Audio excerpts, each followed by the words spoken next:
الحمد لله نحمده ونستعينه ونستغفره ونعوذ بالله من شرور أنفسنا ومن سيئات أعمالنا من يهده الله فلا مضل له ومن يضلله فلا هادي له ونشهد أن لا إله إلا الله ونشهد أن محمدًا عبده ورسوله أما بعد فإن خير الحديث كتاب الله وخير الهدي هدي محمد صلى الله عليه وسلم وشر الأمور محدثاتها وكل محدثة بدعة وكل بدعة ضلالة وكل ضلالة في النار. أعوذ بالله من الشيطان الرجيم. بسم الله الرحمن الرحيم. يا أيها الناس اتقوا ربكم الذي خلقكم من نفس واحدة وخلق منها زوجها وبث منهما رجالا كثيرا ونساء واتقوا الله الذي تساءلون به والأرحام إن الله كان عليكم رقيبا. يا أيها الذين آمنوا اتقوا الله حق تقاته ولا تموتن إلا وأنتم مسلمون. يا أيها الذين آمنوا اتقوا الله وقولوا قولا سديدا يصلح لكم أعمالكم ويغفر لكم ذنوبكم ومن يطع الله ورسوله فقد فاز فوزا عظيما. بارك الله.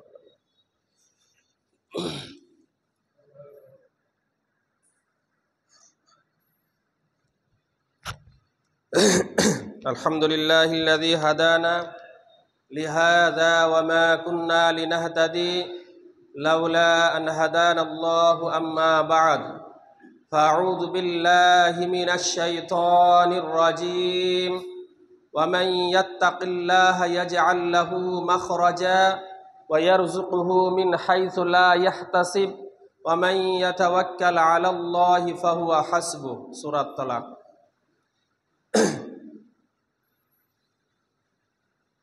عن عمر بن الخطاب رضي الله عنه قال قال رسول الله صلى الله عليه وسلم لو أنكم كنتم توكلون على الله حق توكله لرزقتم كما يرزق الطير تغدو خماصا وتروح بطانا.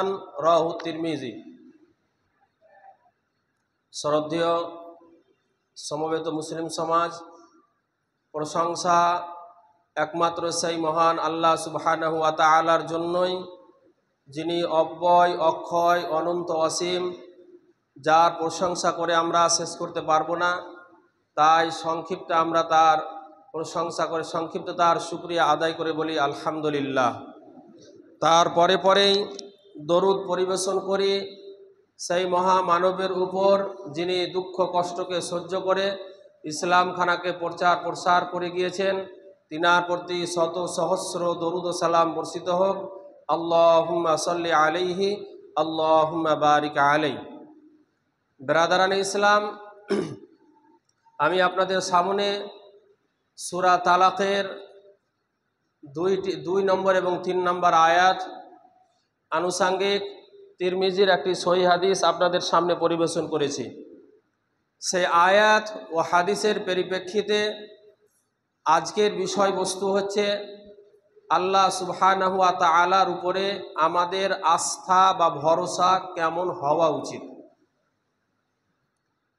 ব্রাদারান ইসলাম, আমরা যেহেতু নিজেকে মুসলিম বলে দাবি করি, আর এটা স্বাভাবিক যে আমরা মুসলিম, যদিও কোরআন এবং সহিহ হাদিসের আলোকে মুসলিম হওয়ার জন্য, প্রকৃত মুসলিম হওয়ার জন্য তার শর্তাবলী রয়েছে। এই শর্তাবলীর বাইরেও আমাদের নামধারী কতগুলো মুসলিম রয়েছেন। তারপরেও যেহেতু আমরা এটা বিশ্বাস করি যে মহান আল্লাহ সুবহানাহু ওয়া তাআলা তিনি আমাদের স্রষ্টা, তিনি আমাদের রুজিদাতা, তিনি আমাদের ভালো মন্দের মালিক, অতএব আমরা যে কোনো ক্ষেত্রেই আল্লাহ সুবহানাহু ওয়া তাআলার উপরে আস্থা এবং ভরসা রাখি এবং রাখবো ইনশাআল্লাহ। তবে আমরা আমাদের যেভাবে আল্লাহর উপরে ভরসা আমরা করি, এই ভরসা এবং কোরআন সহিহ হাদিসের আলোকে যেইভাবে আল্লাহর উপরে ভরসা রাখতে হবে, দুটোই কি এক? আমরা কি আল্লাহ সুবহানাহু ওয়া তাআলার উপরে সেইভাবে আস্থা বা ভরসা করি যেইভাবে করা উচিত? যদি আমরা করি তাহলে নিশ্চয় আপনি দুনিয়াতেও লাভবান, পরকালেও লাভবান। নচেত যদি আমরা আমাদের আল্লাহ ভরসাটা শুধু মুখে থাকে, হৃদয়ে না থাকে, হৃদয় থেকে যদি আল্লাহ ভরসা না থাকে, তাহলে সেই ভরসার কোনো কাজে আসবে না। অনেক পরিবারের যখন আত্মীয় কেউ মারা যান, মরে যাওয়ার সময়ে দেখবেন কতকগুলো মহিলা বিনয় করে করে কান্না করে, আর কান্না করার পরে যখন তাকে পার্শ্ববর্তী কোনো মহিলা গিয়ে বলে যে বোন এভাবে কান্না করতে হয় না, তখন কান্নার শেষ পর্যায়ে এসে বলছে ঠিক আছে আমি ধৈর্য ধারণ করে নিলাম। তো প্রথমে যেহেতু মানে বিনয় করে করে কান্না করে শেষ পর্যায়ে গিয়ে সে বলছে আমি ধৈর্য ধারণ করলাম, তো এই ধৈর্য ধারণ করা যেমন কোনো কাজে আসবে না, তেমনিভাবে আমরা যদি আল্লাহ সুবহানাহু ওয়া তাআলার উপরে যেভাবে ভরসা করা উচিত সেইভাবে যদি ভরসা না করি, তাহলে সেই আল্লাহ ভরসাও কোনো কাজে আসবে না। আল্লাহ ভরসা কিভাবে রাখতে হবে? আল্লাহ সুবহানাহু ওয়া তাআলার উপরে আমাদের ভরসা কেমন হতে হবে? হাদিস তিরমিজি এবং আল্লামা নাসিরউদ্দিন আলবানী এই হাদিসকে সহিহ বলেছেন। আন উমর ইবনুল খাত্তাব রাদিয়াল্লাহু আনহু قال قال رسول الله صلى الله عليه وسلم لو أنكم كنتم توكلون على الله حق توكله لرزقتم كما يرزق الطير تغدو خماصا وتروح بطانا। উমর ইবনুল খাত্তাব রাদিয়াল্লাহু তাআলা আনহু থেকে হাদিস বর্ণিত, উনি বলছেন যে আল্লাহ রাসূল সাল্লাল্লাহু আলাইহি ওয়াসাল্লাম বলেছেন যে লাউ আন্নাকুম কুনতুম তাওয়াক্কালুনা আলাল্লাহ, যদি তোমরা আল্লাহ সুবহানাহু ওয়া তাআলার উপরে তেমন ভাবে ভরসা করো যেইভাবে ভরসা করা উচিত, হাক্কা তাওয়াক্কুলি, যেইভাবে আল্লাহ সুবহানাহু ওয়া তাআলার উপরে প্রকৃত পক্ষে ভরসা করা উচিত, তাহলে লা রুজিকতুম কামা ইয়ারযুকুত তাইর, তাহলে আল্লাহ সুবহানাহু ওয়া তাআলা তোমাদেরকেও তেমন ভাবে রুজি প্রদান করবেন যেমন ভাবে আল্লাহ ক্ষুধার্ত পাখিকে দিয়ে থাকেন। তাগদু খিমাসান ওয়া তারুহু বিতানান, সেই পাখি যখন তার বাসায় রাত্রি যাপন করে, সকালবেলায় যখন তার বাসা থেকে বের হয়, তখন সেই পাখি কিন্তু খেয়ে থাকে না, ক্ষুধার্ত থাকে। এবং পাখির বাসাতে কিন্তু 1 মাসের 1 বছরের খাবারও জোগাড় থাকে না। তো ওই পাখি যখন সকালে বের হয় তার বাসা থেকে রুজির জন্য, তখন ক্ষুধার্ত বের হয়। ও তারুহু বেতানান, আর যখন সে ফিরে আসে তার বাসায় সন্ধ্যাবেলায়, তখন সে ভরপেট মানে পরিপূর্ণ পেট করে ফিরে আসে। এই হাদিসের দ্বারাই 3টা জিনিস: এক, আল্লাহ সুবহানাহু ওয়া তাআলার উপরে ভরসা তেমন করতে হবে যেমনভাবে ভরসা করা উচিত। যদি আমরা প্রকৃত পক্ষে আল্লাহর উপরে সেইভাবেই ভরসা করি, তাহলে আল্লাহ সুবহানাহু ওয়া তাআলা পাখির মতো আমাদেরকে রুজি প্রদান করবেন। পাখিকে রুজি কিভাবে প্রদান করেন? খালি পেটে পাখি বাসা থেকে বেরিয়ে যায় আল্লাহর উপরে আস্থা করে, ভরসা করে। তার কোনো রুজির মানে কোনো জায়গা নির্ণয় করা থাকে না, নির্ধারণ করা থাকে না। পাখি ক্ষুধার্ত পেটে বেরিয়ে যায়, সে এদিক ওদিক ঘোরাফেরা করার পরে সন্ধ্যাবেলায় ওই পাখি ভরপেট ফিরে আসে তার বাসায়। তাহলে এই ক্ষুধার্ত পাখিকে আল্লাহ সুবহানাহু ওয়া তাআলা যেমনভাবে রুজি প্রদান করে থাকেন আমাদেরকেও দেবেন, তবে ভরসাটা আল্লাহর উপরে তেমনভাবে হতে হবে যেমনভাবে ভরসা হওয়া উচিত। আল্লাহ সুবহানাহু ওয়া তাআলার উপরে ভরসা যদি আমরা করি সেইভাবে যেভাবে করা উচিত, এর প্রতিফল হিসাবে হাদিস নিন। হাদিস আল্লাহর নবী সাল্লাল্লাহু আলাইহি ওয়াসাল্লাম বলেছেন যে ইয়াদখুলুল জান্নাতা মিন উম্মতি 70 বিগাইরি হিসাবিন, আমার উম্মতের 70,000 ব্যক্তি তারা বিনা হিসাবে জান্নাতে প্রবেশ করবে। আমার উম্মতের 70,000 ব্যক্তি বিনা হিসাবে তারা জান্নাতে প্রবেশ করবে। হুমুল্লাযীনা লা ইস্তারকুনা, তা এক শ্রেণীর মানুষ হবে তারা যারা কোনো কারো কাছে ঝাড়ফুঁক করাবে না, শুধুমাত্র আল্লাহর উপরে ভরসা করে থেকে যাবে। ওয়ালা ইয়াতাতাইয়ারুনা, এবং পাখি দ্বারা ভাগ্যের ভালো মন্দের নির্ণয় নেবে না, এই শ্রেণীর ব্যক্তি। তারপরে ওয়ালা রব্বিহিম ইয়াতাওয়াক্কালুন, আর যে কোনো ক্ষেত্রে শুধুমাত্র বিপদের সময়ে যে কোনো সময়ে শুধুমাত্র আল্লাহ সুবহানাহু ওয়া তাআলার উপরে ভরসা রাখবে। হাদিস বুখারী এবং মুসলিম। ব্রাদারান ইসলাম, এই হাদিসের দ্বারায় তিনটা শব্দ বোঝা যায়। এক নম্বরের যে 70,000 বিনা হিসাবে আল্লাহর নবী সাল্লাল্লাহু আলাইহি ওয়াসাল্লামের উম্মত থেকে 70,000 ব্যক্তি বিনা হিসাবে জান্নাতে যাবে। তার মধ্যে লা ইস্তারকুনা, যারা কি করবে না, কারো কাছে ঝাড়ফুঁক করা নেবে না। শরীরের মধ্যে জ্বর হয়েছে, ব্যথা বেদনা হয়েছে, আর কিছু হয়েছে, কোনো বিপদে পড়েছে, নিজে নিজে ঝাড়ফুঁক করে নিজে নিজে দম করে নেবে, এটাকে বলা হয় কারো কাছে নেবে না, আল্লাহর উপরে ভরসা করে নিজে নিজে করবে। ওয়ালা ইয়াতাতাইয়ারুনা, এবং পাখির দ্বারা ফাল নেবে না। পাখির দ্বারা ফাল নেওয়া মানে মক্কার মুশরিকরা সেই সময়ে জাহিলিয়াতের যুগে তারা পাখিকে ছেড়ে দিত এবং পাখির দ্বারাতে ভাগ্যের ভালো মন্দের নির্ণয় নিত। এদিকে গেলে ভালো, এদিকে গেলে খারাপ। যেমন আপনাকে বলি, যেমন রাস্তায় যখন ড্রাইভারেরা গাড়ি চালান, ওই গাড়ি চালার সময় যখন আগা দিক দিয়ে বিড়াল চলে যায়, তো ওই ড্রাইভার ভাইদের আকীদা দেখবেন বিড়াল চলে গেলে কুলক্ষণের আশঙ্কা আছে। এরকম আমাদের মধ্যে ড্রাইভার, অনেক ড্রাইভার আছেন যারা এই বিড়ালের দ্বারা দিয়ে কুলক্ষণের আশঙ্কা করে, যার কারণে দেখবেন খালাসিকে বলবে তুমি একটু নেমে যাও, আর নেমে যাওয়ার পরে পথটা হেঁটে চলো, তারপরে ড্রাইভার আস্তে আস্তে গাড়িটা চালিয়ে ওই জায়গাটা অতিক্রম করবে।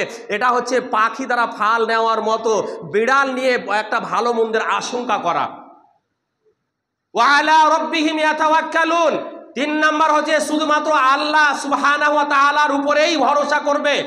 আল্লাহ সুবহানাহু ওয়া তাআলার উপরে ভরসা করতে গেলে আপনার ফলাফল কি হবে, আপনাকে সূরা তালাকের আয়াত পড়ে শোনাই, তাহলে বুঝতে পারবেন। আল্লাহ সুবহানাহু ওয়া তাআলা বলছেন, ওয়া মান ইয়াত্তাকিল্লাহা ইয়াজআল লাহু মাখরাজা ওয়া ইয়ারযুকুহু মিন হাইথু লা ইয়াহতাসিব ওয়া মান ইয়াতাওয়াক্কাল আলাল্লাহি ফাহুয়া হাসবুহ। ওয়া মান ইয়াত্তাকিল্লাহা ইয়াজআল লাহু মাখরাজা, যারা আল্লাহ সুবহানাহু ওয়া তাআলাকে ভয় করবে, ইয়াজআল লাহু মাখরাজা, তার বিপদের সময়ে আল্লাহ তার বেরোবার বাঁচবার পথ বের করে দেবেন। ওয়া ইয়ারযুকুহু মিন হাইথু লা ইয়াহতাসিব, এবং আল্লাহ সুবহানাহু ওয়া তাআলা ওই ব্যক্তিকে এমন জায়গা থেকে রুজি প্রদান করবেন সেই ব্যক্তির ধারণার বাইরে। ওয়া মান ইয়াত্তাকিল্লাহা ইয়াজআল লাহু মাখরাজা ওয়া ইয়ারযুকুহু মিন হাইথু লা ইয়াহতাসিব ওয়া মান ইয়াতাওয়াক্কাল আলাল্লাহি ফাহুয়া হাসবুহ, আর যারা আল্লাহ সুবহানাহু ওয়া তাআলার উপরেই শুধুমাত্র ভরসা করবে, ফাহুয়া হাসবুহু, তো আল্লাহ সুবহানাহু ওয়া তাআলাই তাদের জন্য যথেষ্ট। তাহলে আল্লাহর উপরে যদি শুধু ভরসা আমরা করি তাহলে আল্লাহ আমাদের জন্য যথেষ্ট। এই আয়াতের দ্বারা দিয়েও 3টা জিনিস বোঝা যায়। এক, আল্লাহকে যারা ভয় করবে, তাহলে প্রকৃতপক্ষে যদি আমরা আল্লাহকেই ভয় করি তাহলে আল্লাহ আমাদের বাঁচার পথ বের করে দিবেন। আপনার জীবনে যে কোনো জায়গাতে যেখানেই থাকেন না কেন, যত বড় বিপদ আপনার উপরে আসুক না কেন, যদি শুধুমাত্র আল্লাহর উপরে আল্লাহকে আপনি ভয় করে থাকেন, আল্লাহ আপনার সেখান থেকে বাঁচার পথ বের করে দেবেন। আর আল্লাহ আপনার রুজির ব্যবস্থা এমন জায়গা থেকে করে দেবেন কল্পনার বাইরে। এই আয়াতগুলো আপনাকে এক এক করে বোঝাবো, তাহলে বুঝতে পারবেন যখন এর তাফসিরে যাব যে আল্লাহর উপরে শুধুমাত্র ভরসা করলে আল্লাহ আমাদের জন্য যথেষ্ট হবেন। এই বিষয়ে সূরা শুরার মধ্যে মুসা আলাইহিস সালামের ঘটনা আমরা সকলেই জানি, তারপরেও আমি একটু রিপ্লে করে দিই আপনাদের, যেহেতু অনেক সময়ে জানা জিনিসও মানুষ ভুলে যায়। আমি একটু আপনাদেরকে সেই ঘটনাটা তুলে ধরি, তাহলে বুঝতে পারবেন। যখন মুসা আলাইহিস সালাম তার কওম বানি ইসরাইলদেরকে নিয়ে ফিরাউনের অত্যাচার থেকে, ফিরাউনের জুলুম থেকে সেই দেশ ছেড়ে মিশর ছেড়ে চলে যাচ্ছিলেন কোথায়? ফিলিস্তিন। মিশর থেকে ফিলিস্তিনে যাচ্ছিলেন, সেই ঘটনা আমি যাচ্ছি না। শুধু ফিরাউন থেকে বাঁচার জন্য নিজে এবং নিজের কওমকে নিয়ে মুসা আলাইহিস সালাম চলে যাচ্ছেন। যেতে যেতে যেতে যেতে যেতে যেতে এইবারে ফিরাউন যখন জানতে পেরেছে, ফিরাউন তখন তার সৈন্য সামন্ত নিয়ে মুসা এবং তার কওমকে ধরার জন্য, তাদেরকে মারার জন্য, নিহত করার জন্য তাদের পিছনে ধাওয়া করেছে। মুসা আলাইহিস সালাম এবং তার দলবল নিয়ে যখন যেতে লাগলেন, যেতে যেতে যেতে যেতে বাহারে কুলজুম বলা হয়েছে, ওই কুলজুম সমুদ্রের পাশে যখন আসলেন, সমুদ্রের পাশে যাওয়ার সময়ে এইবারে সমুদ্র পাড়ি দেবে, এর জন্য কোনো রকমের নৌকা বা স্টিমার নেই, কি করে পাড়ি দেবে? এইদিকে পেছনে ফিরাউনের লোক চলে আসছে, ডান দিকে ফিরাউনের লোক চলে আসছে। মুসা আলাইহিস সালামের বাঁচার পথ নেই, তার সৈন্য তার কওমদেরও বাঁচার পথ নেই। এইবারে মুসা আলাইহিস সালামের সাথে তার কওম যারা মুসা আলাইহিস সালামের উপরে ঈমান এনেছিল, তারা বলতে লাগলো, ফালাম্মা তারাল জামাআন ক্বালা আসহাবু মুসা ইন্না লামুদরাকুন। এইবারে যখন ওই ফিরাউনের সৈন্য সামন্তকে দেখে ফেললো মুসা আলাইহিস সালামের দলবলেরা, তখন মুসা আলাইহিস সালামের দলেরা বলতে লাগলো, ইন্না লামুদরাকুন, আমরা তো এখন বন্দী, আমরা তো এখন বন্দী। কারণ ওই ডান দিক থেকে ফিরাউনের সৈন্য সামন্ত চলে আসছে, পেছন থেকে ফিরাউনের সৈন্য সামন্ত চলে আসছে, আমাদেরকে এখনই ধরা করে নেবে। সামনে সমুদ্র, আমাদের বাঁচার কোনো পথ নেই, সমুদ্র পাড়ি দেওয়ার কোনো রাস্তা নেই, কোনো কোনো যানবাহন নেই, তাহলে তো আমাদের আর বাঁচার কোনো পথ নেই। ইন্না লামুদরাকুন, নিশ্চয় আমরা বন্দী, আমরা আর ফিরাউন থেকে বাঁচতে পারবো না। যখন এই কথা মুসা আলাইহিস সালামের দলের লোকেরা বলে দিল, বলে দেওয়ার পরে এইবারে মুসা আলাইহিস সালাম আল্লাহর উপরে কেমন ভরসা করেছিলেন, উনার আস্থা ভরসাটা কেমন ছিল, মুসা আলাইহিস সালাম সাথে সাথে বললেন, কাল্লা, কখনোই নয়, কাল্লা, কখনোই নয়, আমরা কোনো মতে ধরা পড়তে পারি না। কেন পারি না? ইন্না মাইয়া রব্বি সায়াহদিন, নিশ্চয় আমার প্রতিপালক আমার সাথে রয়েছেন, নিশ্চয় আমার প্রতিপালক আমাদের সাথে রয়েছেন, সায়াহদিন, তিনি আমাদেরকে পথ দেখাবেন। অতএব মুসা আলাইহিস সালাম কিন্তু এখনো জানেন না যে এই সমুদ্রে দিয়ে আমার জন্য বাঁচার রাস্তা বের করে দেবেন। শুধুমাত্র ভরসাটা আল্লাহর উপরে করেছেন, শুধু ভরসা আল্লাহর উপরে, যে আল্লাহর উপরে আমরা ঈমান এনেছি, আল্লাহ আমাদের জন্য যথেষ্ট। যতই বড় বিপদে পড়ি, আল্লাহকে যদি আমরা স্মরণ করি, আল্লাহ আমার জন্য যথেষ্ট হয়ে যাবে। তাহলে যখন আল্লাহ যথেষ্ট, যার কারণে মুসা আলাইহিস সালামের আল্লাহ সুবহানাহু ওয়া তাআলার উপরে এমন আস্থা বা ভরসা ছিল, এমন বিশ্বাস ছিল, এই বিশ্বাসের কারণে মুসা আলাইহিস সালাম এই কথা বলে ফেললেন যে ইন্না মাইয়া রব্বি, নিশ্চয় আমার প্রতিপালক আমার সাথে রয়েছে, সায়াহদিন, তিনি আমাকে বাঁচার পথ বের করে দিবেন, তিনি আমার জন্য বাঁচার রাস্তা বের করে দিবেন। যখন মুসা আলাইহিস সালাম এই কথা বলে দিলেন, সাথে সাথে আল্লাহ সুবহানাহু ওয়া তাআলার পক্ষ থেকে ওহী অবতীর্ণ হয়ে গেল। ফাআউহাইনা ইলা মুসা, আল্লাহ সুবহানাহু ওয়া তাআলার পক্ষ থেকে মুসা আলাইহিস সালামের উপরে ওহী অবতীর্ণ হয়ে গেল। এবং ওহী অবতীর্ণ হওয়ার পরে এইবারে বলছেন, ফাআউহাইনা ইলা মুসা আনাদরিব বিআসাকাল বাহরা ফানফালাকা ফি কুল্লি ফিরকিন কাত্তাউদিল আজিম, ফাকানা ফি কুল্লি ফিরকিন কাত্তাউদিল আজিম। সূরা শুরার মধ্যে বলা হয়েছে যে মুসা আলাইহিস সালামকে আল্লাহ সুবহানাহু ওয়া তাআলা ওহী করে বলছেন, মুসা, তোমার হাতে যেটা রয়েছে লাঠিটা, এই লাঠিটা সমুদ্রে মারো। তোমার হাতে যে লাঠিটা রয়েছে, এই লাঠিটা দিয়ে তুমি সমুদ্রের পানিতে মারো। আচ্ছা, আমি এখান থেকে একটা কথা আপনাদেরকে বলি, একটা লাঠির দ্বারা দিয়ে সমুদ্রের পানিতে যদি আমি মারি, তাহলে সমুদ্রের পাড়ের এমন কি হয়ে যাবে? একটা লাঠি দিয়ে সমুদ্রের পানিতে যদি আমি মারি, তো সমুদ্রের পানির এমন কি হয়ে যাবে? আল্লাহ সুবহানাহু ওয়া তাআলা মুসাকে মুজিজা হিসেবে লাঠি দিয়েছিলেন এবং এই লাঠি দিয়ে সমুদ্রে মারতে বলছেন। এটা তো বড় আশ্চর্যজনক, বা একটা মনে হবে একটা যেন কেমন কেমন লাগছে যে এটা লাঠি দিয়ে একটা সমুদ্রে মারতে গেলে হবেটা কি। কিন্তু নবীদের বিশ্বাস এটা ছিল না, আল্লাহর উপরে ভরসা। আল্লাহর উপরে ভরসা ছিল কেমন, যখন আল্লাহ সুবহানাহু ওয়া তাআলা মুসা আলাইহিস সালামকে বললেন, মুসা তোমার লাঠি দিয়ে সমুদ্রে মারো, তেমনই মুসা আলাইহিস সালাম লাঠির দ্বারা সমুদ্রে যেমনই মারলেন, মারার সাথে সাথে ফাকানা ফি কুল্লি ফিরকিন কাত্তাউদিল আযীম, বলা হচ্ছে সেই সমুদ্রের মধ্যে একটা দুইটা নয় 12টা রাস্তা বের হয়েছিল মুসা আলাইহিস সালামকে বাঁচার জন্য। 12টা সমুদ্রীতে রাস্তা বের হয়েছিল, 12টা রাস্তা তৈরি হয়েছিল। এই 12টা রাস্তা তৈরি হওয়ারও একটা ইতিহাস রয়েছে। যেহেতু বানি ইসরায়েলরা 12টা ছিল, বা মানে ইয়াকুব আলাইহিস সালামের সন্তান 12টা ছিল, এর ইতিহাস আলাদা, আমি সেই দিকে যাচ্ছি না। আমি যেটা বলতে চাইছি যে যেমন ওহী হলো মুসা আলাইহিস সালামকে লাঠি দিয়ে সমুদ্রে মারতে বললেন, মুসা আলাইহিস সালাম লাঠি দিয়ে সমুদ্রের মধ্যে মারলেন। যেমন সমুদ্রে মারলেন, সাথে সাথে সমুদ্রের মধ্য দিয়ে এপার ওপার হয়ে 12টা রাস্তা তৈরি হয়ে গেল। মুসা আলাইহিস সালাম এবং তার দলবল ওই রাস্তা দিয়ে অতিক্রম করে দিলেন। ফিরাউনেরা যখন অতিক্রম করতে গেল, আল্লাহ সুবহানাহু ওয়া তাআলা তাদেরকে ধূলিসাৎ করে দিলেন, সেই মানে সমুদ্রে ডুবিয়ে তাদেরকে শেষ করে দিলেন। আমি যেটা বলতে চাইছি ব্রাদারান ইসলাম, আল্লাহ সুবহানাহু ওয়া তাআলার উপরে যদি ভরসা করি আমরা, যেমন ভাবে মুসা আলাইহিস সালাম ভরসা করেছিলেন, ওয়া মান ইয়াতাওয়াক্কাল আলাল্লাহি ফাহুয়া হাসবু, যারা আল্লাহ সুবহানাহু ওয়া তাআলার উপরে ভরসা করবে আল্লাহই তাদের জন্য যথেষ্ট হয়ে যাবে, আর কারো প্রয়োজন নেই। দেখবেন আর আল্লাহর উপরে ভরসা, আল্লাহর উপরে আর ভরসা হতে গেলে আল্লাহ আপনার জন্য যথেষ্ট হয়ে যাবে। কেমন দেখবেন, আর একটা আপনাদেরকে ঘটনা তুলে ধরি, তাহলে বুঝতে পারবেন। হাজের আলাইহিস সালাম, যাকে ইব্রাহিম আলাইহিস সালাম উপঢৌকন হিসাবে পেয়েছিলেন একজন বাদশার মারফতে, এই হাজের আলাইহিস সালামের গর্ভে সন্তান এসেছিল ইসমাইল আলাইহিস সালাম। এই হাজেরা আলাইহিস সালাম, ইনার গর্ভে সন্তান এসেছিল ইসমাইল আলাইহিস সালাম। আমরা ঘটনা জানি, যখন বৃদ্ধ অবস্থাতে ইব্রাহিম আলাইহিস সালাম ইসমাইল আলাইহিস সালামকে সন্তান হিসাবে পেলেন, এমতো অবস্থাতে আল্লাহ সুবহানাহু ওয়া তাআলার পক্ষ থেকে ওহী হয়ে গেল যে তুমি তোমার সন্তান এবং তোমার স্ত্রী হাজেরাকে ওই মরুভূমির উপত্যকায় ওই কাবার কাছে রেখে এসো। আচ্ছা, ইব্রাহিম আলাইহিস সালাম বাস করতেন কোথায়? ফিলিস্তিনে। ইব্রাহিম আলাইহিস সালাম বাস করতেন ফিলিস্তিনে, আর ওখান থেকে আল্লাহর পক্ষ থেকে ওহী হয়ে গেল যে তুমি তোমার মানে স্ত্রী এবং আদরের সন্তানকে রেখে এসো কোথায়? মক্কার কাবার কাছে। তখন কিন্তু কাবা ছিল না, মক্কার কাবার কাছে রেখে এসো।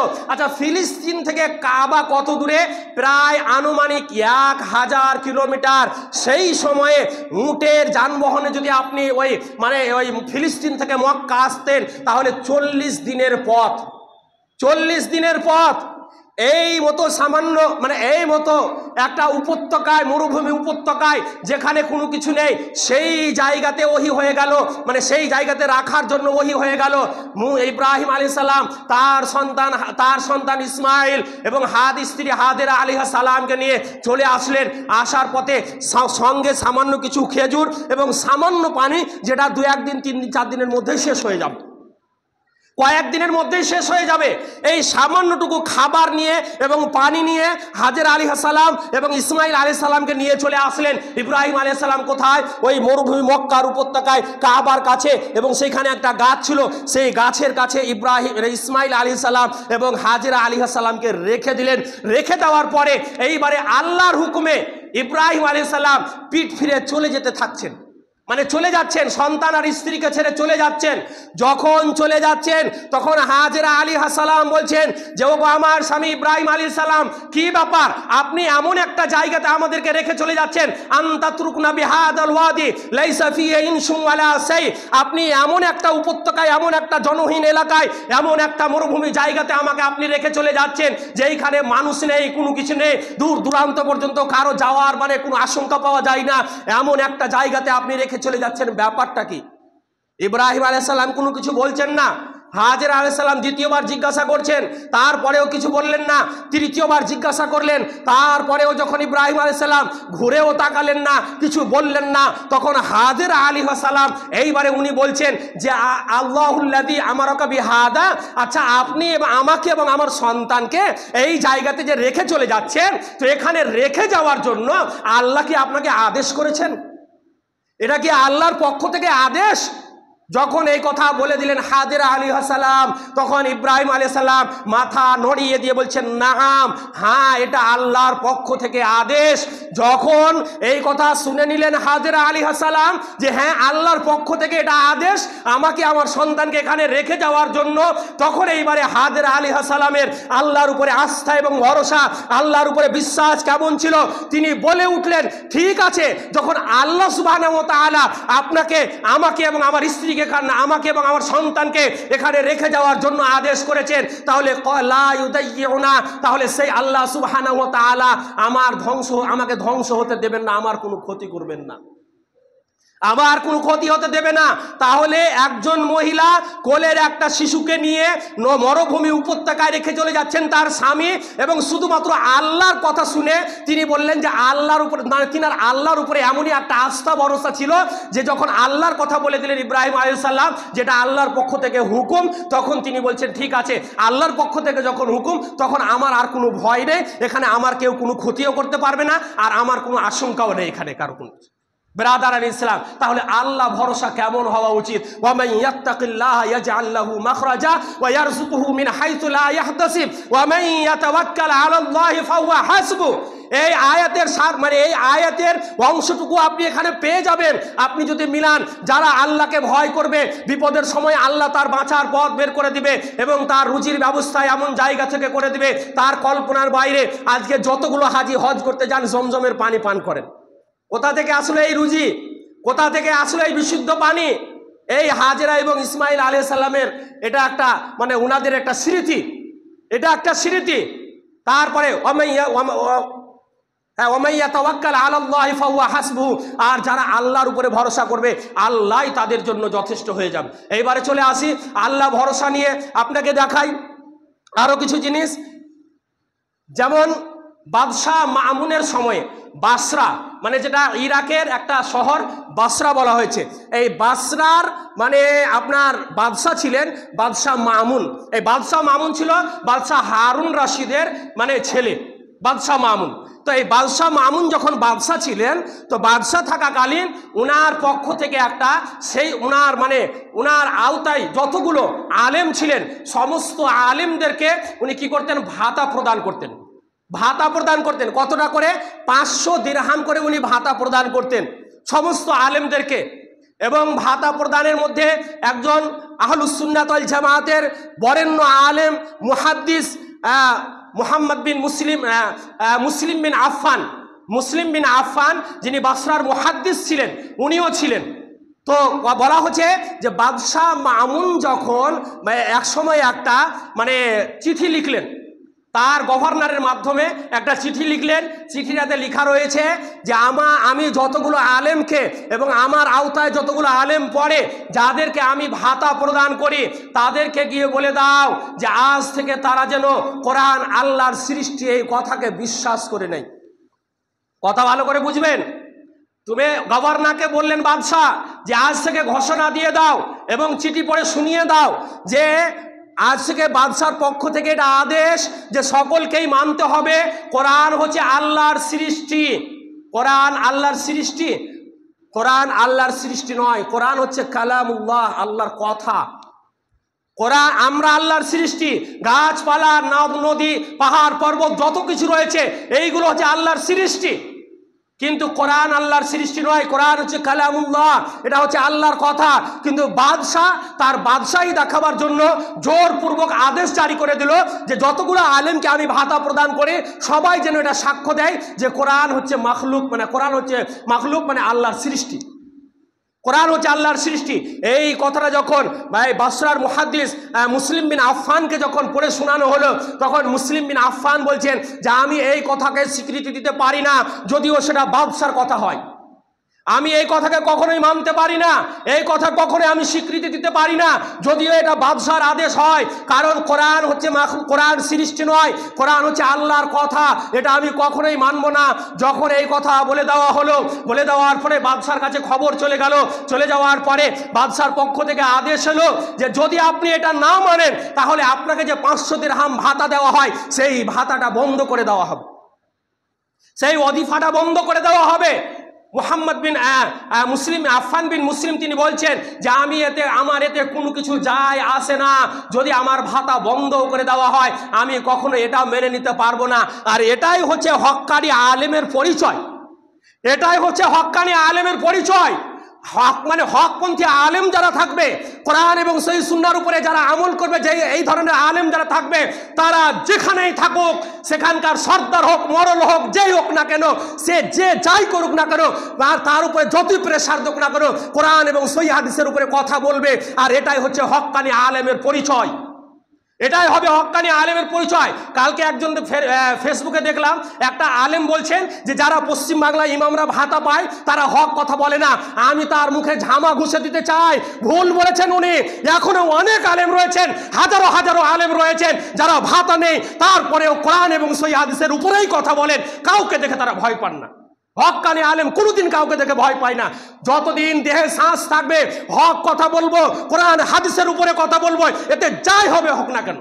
ব্রাদারান ইসলাম, তবে কথা বলতে গেলে হিকমতের সাথে বলতে হবে, হিকমতের সাথে বলতে হবে। আমি যেটা বলতে চাইছিলাম, ভাতা বন্ধ করে দেওয়া হলো, তারপরে উনি কিন্তু স্বীকার করলেন না, অথচ উনার মানে ওই ভাতা দ্বারা দিয়ে উনার পরিবার চলতো, এবং উনার পরিবারে 40 জন ব্যক্তি ছিলেন খাবারের, কারো কোনো রোজগার ছিল না, ইনকাম ছিল না।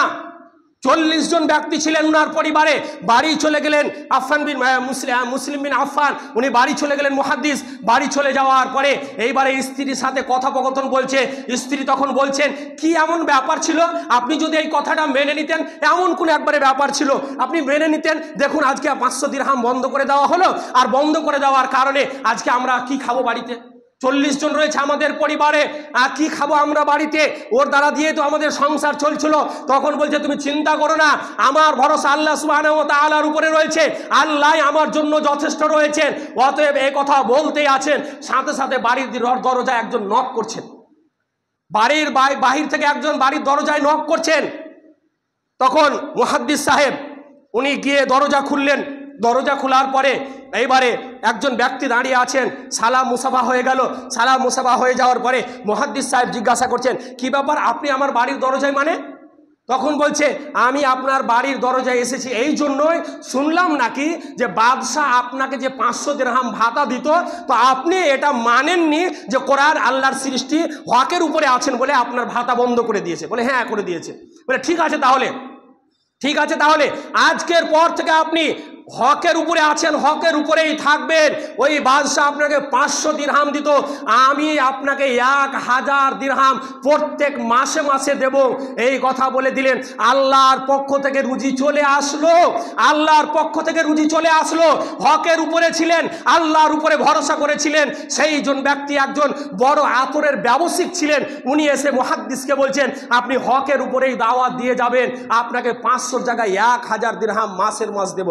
ব্রাদারান ইসলাম, যারা আল্লাহ সুবহানাহু ওয়া তাআলার উপরে ভরসা করবে, আল্লাহই তাদের জন্য যথেষ্ট।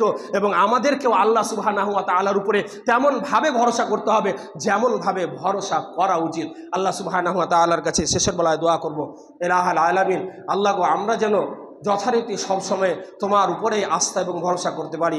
আল্লাহ তার তুমি তৌফিক দান করো, বলুন আল্লাহুম্মা আমিন।